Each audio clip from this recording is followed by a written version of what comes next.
Walang tigil sa pag-iyak si Jennifer Bayan habang inaalala ang kanyang nasawing pamangkin na si Ren Joseph. Kwento ni Jennifer, ilang araw na ang nakararaan, nagpaalam si Ren Joseph na sasailalim sa initiation rites sa Tau Gamma Phi Fraternity sa kalapit bayan ng San Leonardo sa Nueva Ecija. Bago umalis, may hiling pangaraw si Ren Joseph sa kanyang tiyahin. Basta po ang lagi lang po niya sinasabi, pagdasal niyo ako tita. Pero dakong 3:00 ng hapon kahapon, may mga miyembro ng frat sakay ng isang van na dumating sa kanilang bahay.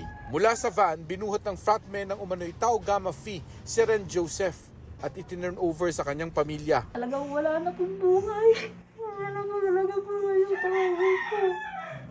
Matigas na po nung inawin nila dito. Kaya sabi ko pa, hindi ganyan yung kamamatay lang. Ilang oras na yung patay. Bakit hindi nila sinabi sa amin? 18 anyos lang si Ren Joseph at grade 11 student. Masayahin, malambing at mabait ayon sa kanyang tita. Maraming pasapo yung bata. Saan pong lugar may pangapasa? Sa hita, sa balakang niya dito, sa ganito niya.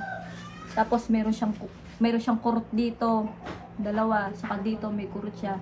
Tapos yung tuhod niya gas-gas. Tapos may putik siya eh.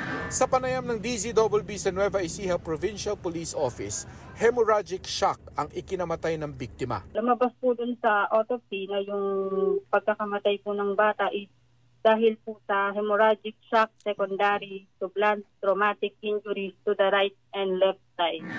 Dahil sa insidente, desididong magsampa ng reklamo ang pamilya ni Ren Joseph.